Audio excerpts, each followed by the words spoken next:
Welcome to the Tech Egg. Don't get scrambled. Enjoy the video. In this video, I will show how to make French toast. Heat a non-stick skillet over medium and melt a pat of butter so it foams. Dip bread into the egg mixture for about 10 seconds per side and shake off excess.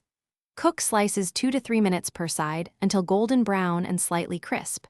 Serve immediately with butter, syrup, or fruit for a cozy, simple breakfast. I explain small tweaks that transform plain French toast into something memorable. Try brioche or challah for richness, or sourdough for a slight tang. Whisk in vanilla, cinnamon, or orange zest to the egg and milk base for layered aromatics. Keep heat moderate so centers cook without burning edges.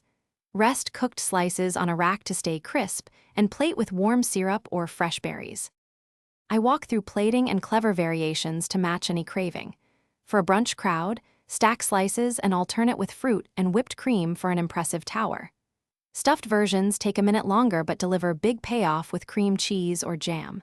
For savory lovers, skip sweet spices and add grated cheese, chives, or crisp bacon.